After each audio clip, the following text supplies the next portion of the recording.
Look like the sands in the hourglass. I can see them falling, yelling to say they like, but look, they don't hear me calling. See, like G Navy stalling as if my message is foreign, melting in this pot, falling slowly. I see them dissolving, crawling to be complete like 9 planets in orbit. Straight and forward is how it's recorded. To your ear, the target I boarded from within with the intention to kill. False concepts and lies, things that ain't sank to these eyes. From the despised and rejected, I've been selected to teach. This tongue be the sword that will make war with this beast. Now there'll be no peace until this prophecy's fulfilled. And since they think I got true. Good evening and welcome to the Final Call News Hour. I'm your host, Herman Muhammad. The Final Call News Hour is the partner of the Final Call newspaper and the Final Call online edition that you can visit at www.finalcall.com. The Final Call newspaper is the most widely circulated Black-owned and operated publication not only in this country but in the world. It also serves as the communications organ for the Nation of Islam. The Final Call News Hour is produced by the Ministry of Information by our current brother in charge of that ministry, Brother Corey 2X. The Ministry of Information was born from the 2005 Millions More movement, which was launched in order to ensure a future for all of our people. The overall mission of the Final Call News Hour is to provide an alternative source of news and commentary to our viewers.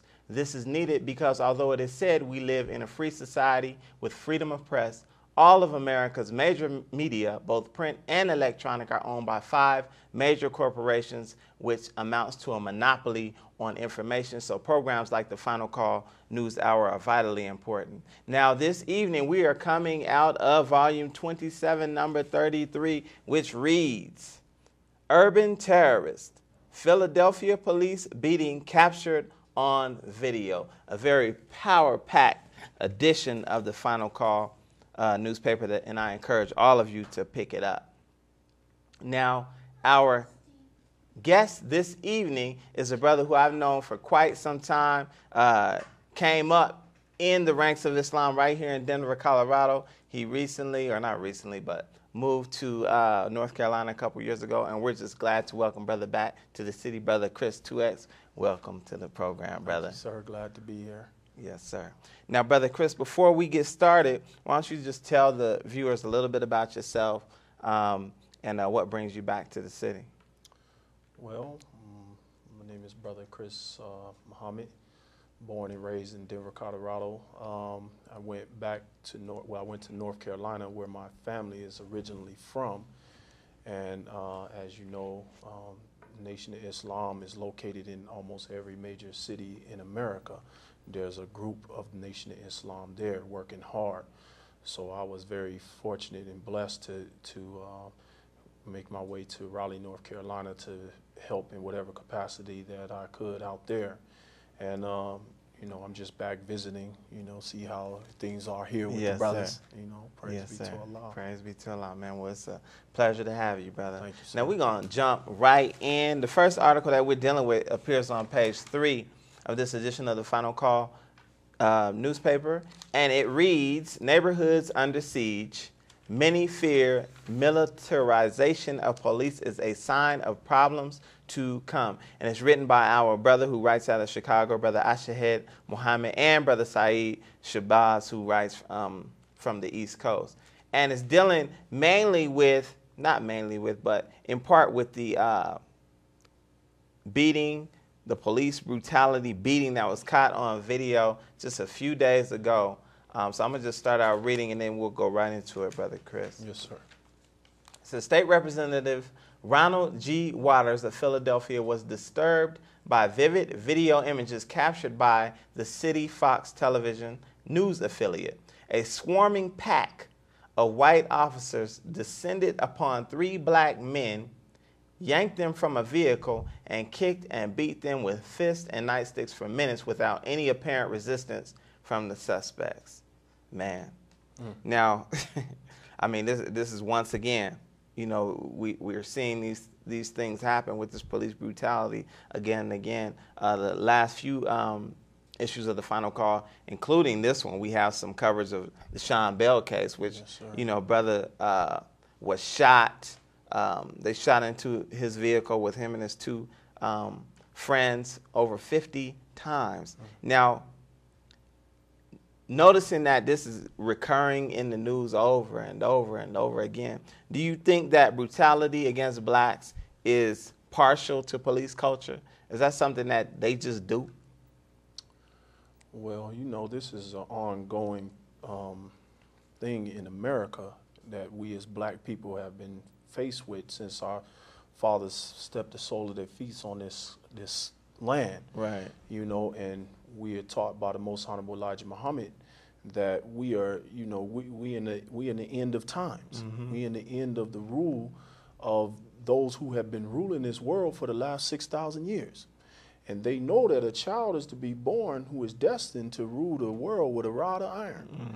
And as a result of that, you know, we see more violence being perpetrated against people of color, not just here in Denver, Colorado, not just in Los Angeles, not just in Chicago, but also in Baghdad and Fallujah, you know, all over the country, all over the world where we find suffering dark people. Oh, excuse me.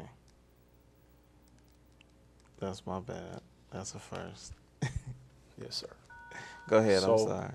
So, you know, this is something that's embedded into them, you know, not just, you know, I would say within the last 10, 15 years. This is ongoing for the last 6,000 years. Right. Yes, sir. Now, they have a picture in this current edition of the Final Call News paper, and they have these gangs of police in fatigues, and they got on them flak jackets, and they got on helmets as if they're going to war. Yes, sir. Clearly, they're being militarized. Now, why do you think that the police are being militarized in this hour? Well, we are taught by the Most Honorable Minister Louis Farrakhan that, you know, America is to enter the war of Armageddon. Mm-hmm. And the war of Armageddon is prophesied to be a war that's to end all wars. Every country, China and Russia included, will be in this war. Right. And so they fear of what happened in the 60s with the uprisings and people who wanted to stop the war, the Vietnam War. So they don't want that to happen in this time amongst the young people who are strong. Most of the people that are coming out voting for Senator Hillary Clinton and Senator Barack Obama are young. Right. So the young people recognize the need for change in this country, and they're willing to go to whatever extent it is to bring about that change. Yes, so, you know, it was very difficult for George Bush to sell a war to the American people.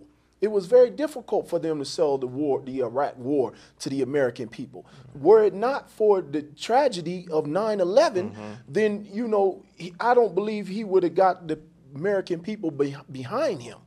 So as a result, they want to go there. There's more talk about war with Iran, you know, more talk with war with Korea. Right. So as a result, they don't want the young people to rise up because the people do not want to get into unnecessary wars. Right.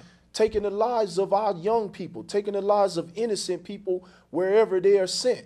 So they have to militarize the police, you know, to keep the people from rising up or protesting. And once the people find their protest means nothing, as Minister Farrakhan teaches, then their protest will turn violent. And then the prophecy of the Bible will come true. You will see blood in the streets running to the horse's bridle.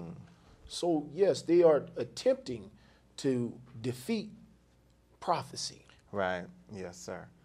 Another question, just dealing with that whole Philadelphia piece, because as the brothers write in this article, it was at least 13 officers who descended upon these three brothers and just commenced to beating them, kicking them, billy clubbing them, everything that they possibly could do outside of just straight up busting a cap. Yes, they just went to work on the brothers. Now, the police commissioner writes in this article, it says, Police Commissioner Charles Ramsey said he did not believe the incident was racial. However, he admitted